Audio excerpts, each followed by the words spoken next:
Here's what men need to know if you're having trouble on the dating scene. 6 unfiltered truths for mastering your game with women. Thank you so much for joining us today on Second Act TV. Once again, I'm so happy to welcome back Joni Caldwell Lerner, the relationship expert, motivational coach, dating coach, life coach, what don't you do, and the author of Stop, Look, Choose, right there behind me. Joni, thank you so much for joining us again. Oh, thank you for having me. Always a pleasure. I am really looking forward to our conversation today. I know that you're going to have some great comments, and Well, we'll see. I can't wait to hear yours as well as those from our viewers. I came across this article, as I usually do. Here's the Mhm. title: 6 Unfiltered Truths for Mastering Your Game with Women. This is advice for men, written by a man about women. So, and I do a lot of this with Robert, when women give women advice about men, is this accurate? Does this make sense? And that's what we want to talk about today. This particular author, he says here, this is raw, harsh truth, no sugarcoating, just the brutal facts. Well, and there you are. I mean, honestly, I think most people want the truth and the facts so that they know what they're dealing with or how to navigate things. When Mhm. we don't need to punch them in the face, but some honest truth is I'm sure welcome. I totally agree. So I'm wondering how much of this is honest. Does this guy know women? That's what we want to talk about. Here's number one. Mhm. Here's what men need to know if you're having trouble on the dating scene. One, never listen to what women say they want in a man. Look at who they're sleeping with. Well, there's a hook right there. So very interesting. And I don't think it's that far off base. I believe he goes into the whole idea of how the brain works. He has a lot of research. I mean, he didn't just come up with this in his head. That's why I wanted to do this. Uh, but yeah, he talks about what the reptilian, the limbic, and the neocortex, you already know all this, that we think on different levels, which makes us think we want nice guys Mhm. when we really want the bad boys. Well, and then he goes into a deeper explanation of that. Not necessarily a bad boy, but a nice guy with edge, I believe is the way he put it. And Mm-hmm. so he goes more deeply in this. And this is a trigger. This is a hot topic for Yeah. our listeners because they're like a nice guy. What's wrong with a nice guy? And they always Mm-hmm. say they want a nice guy, but they don't really want a nice guy. What he says here about the nice guy, he says, how many times have you heard women say, they want a nice guy? If that's what they say, why are they lying about this? And then he says, well, maybe they're not lying. They just, in reference to the 3 brains, we're not lying about it. And that it's really that the culture and religion and social mores and all that are so ingrained that we believe that we have to say that. Thus, we lie about it, quote, and we think or we say we want nice guys. So he's saying never listen to what a woman says. Look at who they're sleeping with. Now, I don't know how they're going to know who they're sleeping with or how many they're going to be sleeping with. It's really none of their business, but I understand the point. So it's kind of like when the parent says, do as I say, not as I do. So it's way more indicative of truth what the actions are that the person is taking. In that, I would agree. Yeah, this is really worthy probably of a whole segment, that whole nice guy, and you and I have had a segment of that on that already. In Mhm. fact, this is his second point in here. Okay. This is the second point: is nice guys, this is the big harsh truth, nice guys are liars. I hate to say this, but it's true. It's not me saying it. It's a guy in the article here that says that. And why are nice guys liars? The nice guy hides his intention. His true intention. Okay. So Mhm. I think that's true, my understanding. They think that the woman wants a nice guy, so they're trying to show up the way they think she wants them to, Mhm. one. Or two, they figure they'll go in the back door. So they show up as the nice guy, as the friend, as the therapist, as the listener, as the all those things, hoping that she'll eventually wake up and see what a wonderful guy he is. And it never happens. This is great point. Like, and I think it already said it that we did a whole segment Yeah. on, do women really want nice guys, and what does it mean to be a nice guy, and that nice guy, in the way that we're referencing this, the way that he's referencing this, is a form of manipulative behavior. As you said, you're not, if you're not yourself, if you're hiding your true intentions, if you're pretending to be a friend and trying to get in that way, you're not only lying to her, you're lying to yourself. And I think that's the what women pick up on. And yeah, and then when somebody comes a bit more aggressive, a bit more cocky, depending on those three parts of our brain, we're attracted to that versus the nice Yeah. guy. And a clarification, Silka, I think, about the nice guy piece. Mm-hmm. If they are playing that role, they are not setting boundaries. They let women walk all over them. Yeah. Or maybe it's not walk all over them. Maybe it's whatever it is, they should be speaking their truth. So Mm-hmm. it's really not okay for you to speak to me that way. Mm-hmm. If do you know what I'm saying? They need to say that. They need to Yes. have, because a woman will respect that. Yeah. I mean, not in an aggressive, in your face way, but hey, Right. Yeah. If you what if you you just said disagree was with unkind. something, yeah, Mhm. it's not the. I think he references that here, the Me Too or yes man behavior, that you just agree with everything to be nice. But while you're doing that, the resentment is building. So I guess that's, Absolutely. yeah, that's really the difference. Are you being nice or are you being phony?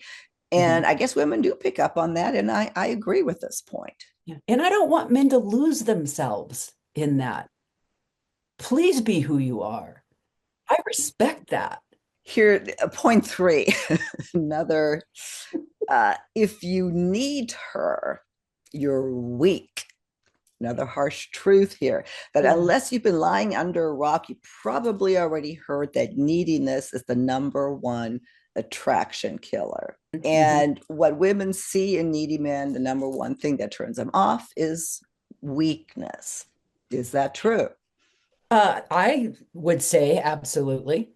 Absolutely. And always with these, you can flip them, right? The woman can be doing the same thing. Right. Yeah. Oh, But neediness goes both ways. Absolutely. yes, if you want to drive away the woman that you want to connect with, be needy.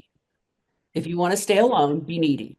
Unless you find a really needy person that Yeah. and you're needing together. I mean, that's unhealthy, but Mm-hmm. you're going to have a relationship. Yeah, you're Is it? bonding over the negative. I think we talked about that in another segment. He defines neediness here, and maybe that'll give more clarification. Neediness is the state of excessive desire for affirmation, affection, or reinsurance from others. And yeah, that just gets old real Yeah. fast. And it ties into many times we've talked about this. Mm-hmm. If you think, anyone out there, if you think that somebody else is going to fix, complete, or fill you, you are in Mm-hmm. so much trouble because Yeah, it is absolutely impossible for another person to fill the black hole. It's yeah. impossible. And then you'll start resenting them because they can't. So what's the solution, Joni? What do you mean by that? I mean, you become whole within yourself, become happy within yourself, Mm-hmm. that you are in acceptance and surrender and joy about your own life. You're gonna attract a completely different person. That is the perfect segue to the next point. You Okay. attract what you are. Ah, there you have it. It's a Yes, great yes. point. Great point. You would try, and this, this definitely can be directed to both men and women. Right now, we're talking with men, but yeah, you attract what you are, and here's where the difference maybe is towards men. That working on yourself, women tend to do that more so, and I'll ask you, than men tend to do. He says, and I love this example here, that if you Google how to approach women. It's like the most Googled term out there when it comes to dating, that guys Google it. And then when it says to work on yourself, they don't work on themselves, but they go straight to like the how-to tips or something. But it's Right. never working what really what matters, the inside. I've had men coach with me from Second Act TV. And the ones that were incredibly successful are the ones that went, oh, I see. I see what I'm doing, how I'm being is creating the results. And yes, we absolutely attract what we put out into the world. If you're going to the gas station and you're suddenly attracting an angry person, well, they could be an angry person. If you attract three people that are angry in that day, then you need to look at what's this Mm-hmm. angry energy I'm putting out in the world. Yeah. You are attracting it into your life, which is the good news because you Mm-hmm. can change you. You can't change other people, places, and things, but you can change how you show up in the world and therefore what you attract. We really can't drive that home enough. And I think we do that. Obviously, this whole channel is about how to do this, how to do that, what not to do, what to do. But I think we always come back, if not start off with, you got to work on yourself first. Otherwise, nothing we say or nothing anybody says, not just us, anybody, it's not going to work. You have to change from the inside out. So I think that's a great point. Number 5 here, another good one, Mhm. that if women treat you badly, another harsh truth, it's your fault. It's your fault that women treat you badly. You know why? Because you're allowing it, is his point. Now let's also acknowledge that there could be some women out there that are just mean. Oh, They're absolutely. gotchas, Mm-hmm. and that isn't their fault. But what is their fault is if they accept that at any level. Like people will tell you who they are, believe them the first time. Maya Angelou. If a woman shows up that way, you go, thank you for letting me know who you are. Peace out. Mm-hmm. Okay, I don't care how beautiful they are or charming or attractive or anything like Right. that. Yeah, to your point here, he writes, how a woman chooses to treat you is her choice. Like you said, she could just be a bitch. But how you choose to deal with her Yes. is your choice. So it's a matter of allowing this kind of behavior to go on. Sometimes you can stop the behavior, sometimes you can't. But just the simple act of assertiveness, he makes this point, and I do agree with that. That's assertiveness, not aggressive, but assertive, and saying, hey, you know what? You're not going to talk to me like that, or I really don't want to hear about this. That's Mhm. a powerful act, which then makes you more attractive to women. Yeah, and you can do it in even subtler way. Like if you're on a Yeah. first date or something like that, you say, let's shift gears into something more positive. Let's say they're complaining about their ex-husband or something like, let's shift gears into something more positive. Or Mm-hmm. if they say something rude to you, you Mm-hmm. can say, wow, where did that come from? So, People don't speak to me like that in my life. And the person she can go, whoa, I'm so sorry. This is just, stuff from I was just reacting. Or if she's conscious, mm-hmm. or she'll go, well, so Mm-hmm. also good to know. Take care of yourself, set the boundaries, be kind, be clear, and be conscious. Just to add one more thing to this, what pops in my head every time something like this comes up is I have friends or acquaintances who are in relationships, marriages, and where the woman is totally controlling the guy. It's like, how is this allowed to be going on? And Yeah. that's the answer. It's allowed. So it's Yeah. not like poor so and so. It's so and so's fault. Well, and it's interesting because I think a lot of times it might be the relationship they were used to in growing up. Maybe they had a controlling mother. And so that feels normal. It feels comfortable. Or they may start out on equal footing and she moves into what's called mother mode. It happens very subtly and then they Mm-hmm. get stuck in the Stuck in it. loop. Mm-hmm. Yeah, yeah, but it can be changed. And some men and women for that matter, but again, we're talking about men today, they like being controlled. There actually are people who like being told, that's a way of life. They never have to think, and they actually like it. So we're not speaking for all people. We're just addressing those who, oh, women treat me badly, or, if somebody treats you consistently a certain way, then tell them to stop it. Yeah. You're in control of that. I think Yeah. that's the point here. Number 6, you're finally, you don't like yourself because you don't take action. That how can a woman like you if you don't even like yourself? Another point he makes here is that we alluded or talked about this earlier, is that, while how to approach a woman is like one of the most searched terms, that the guys that search it, or he quotes 95%, I don't know exactly where he got those stats, but a large amount. So they read about it, try to learn about it, but then they don't approach. They don't take action. If it's not in alignment with who he is inside, then it's going to fall flat. So he can have all the tips on how to approach a woman in the world.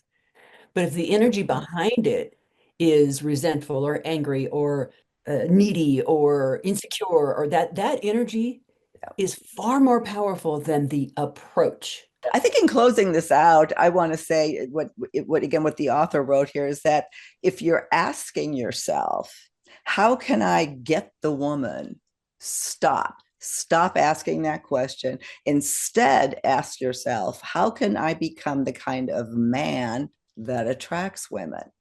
Mhm. I think that sums up what he's trying to say here in this whole article. Yeah, I agree. And that's true of all humans. Be who you want in your life, be that. And you will find more joy, more connection, more happiness, and you'll need others much less. It won't be about getting a woman or getting a relationship. Because as we change, the people in our lives change, and they haven't done a thing. But how we navigate it and perceive it and communicate with other people, that's the key. That's the power. That's the juice. Absolutely, absolutely, and it's a catchy, like I said, a catchy title, "The Harsh Truth," and there is some harshness here, but there's a lot of truth as well. And I think, all in all, it was good advice. So anyway, Joni, thank you for joining me on this conversation. I always love having these with you. If you want to get in touch with Joni directly and coach with her, I will have a link to Joni's Calendly page right down here in the show notes. And if you want to do some work on your own, be sure to check out Joni's book here right behind me, Stop, Look, Choose: Your Journey to Peace and Freedom, and attracting all the women you want. So Guaranteed. Joni, thank you so much, and I look forward to our next conversation on Second Act TV.